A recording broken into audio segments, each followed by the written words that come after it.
Iaapela ni Pasig Congressional Candidate Christian Sia sa COMELEC on-bank ang pag-disqualify sa kanya ng COMELEC 2nd Division. Na-disqualify si Sia dahil sa bastos na biro tungkol sa mga solo parent sa isang kampanya. Sakaling manalo si Sia, hindi siya ipoproklama hanggang walang final resolution sa kaso. Iginit ni Sia ang presumption of innocence at kanyang freedom of speech. Wala rin daw probisyon sa Safe Spaces Act tungkol sa grounds for disqualification ng isang kandidato. Hindi na rin daw nasundaan ang kanyang mga biro.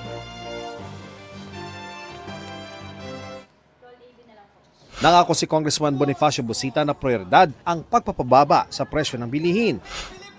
Pagtakwil sa political dynasty ang panawagan ni Teddy Casino.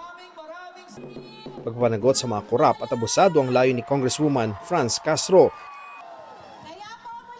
Disenteng kabuhayan at tirahan ang gusto ni Mimi Doringo. Makatao at efficient na public transportation ang nais ni Modi Floranda. Itinulak ni Amira Lidasan ang kapakanan ng mga Moro. Proteksyon sa iba't ibang sektor ang nais ni Liza Masa. Pagboto ng tama ang paalala ni Danilo Ramos sa mga botante. 1,200 pesos na arawang sahod ang gustong isabatas ni Jerome Adonis. Libreng gamot at pagpapagamot ang isinusulong ni Nars Alin Andamo. Binalikan ni Romel Arambulo ang naging kampanya nila sa nakalipas sa mga buwan.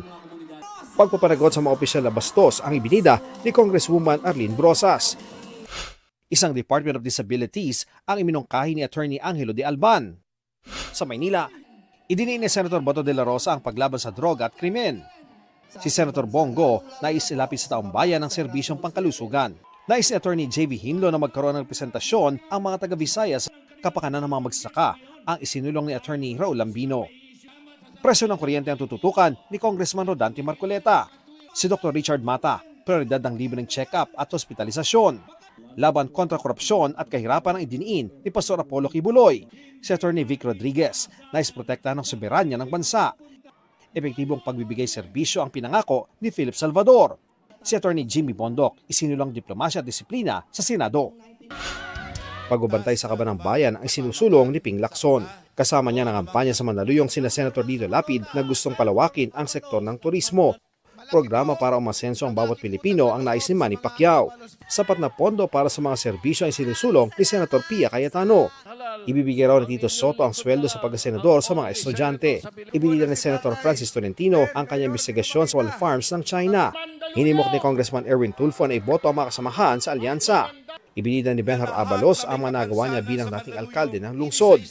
Mga benepisyo ng mga taga-Makati ang ibinida ni Mayor Abby Binay. Inilatag ni Senator Bong Revilla ang mga naipasa niyang batas sa loob ng 3 dekada. Nag-ikot sa Tarlac si Kiko Pangilinan. Si Ariel Querubin nang himok na maging mapanuri sa pagpili ng iboboto. Edukasyon at pabayang ilan sa advokasya ni Representative Camille Villar. Batas para sa siguradong trabaho ang itinulak ni Bam Aquino sa Laguna. Patuloy naming sinusundan ang kampanya ng mga tumatakbong senador sa eleksyon 2025. Ian Cruz nagbabalita para sa GMA Integrated News. Huwag magpahuli sa mga balitang dapat niyong malaman. Mag-subscribe na sa GMA Integrated News sa YouTube.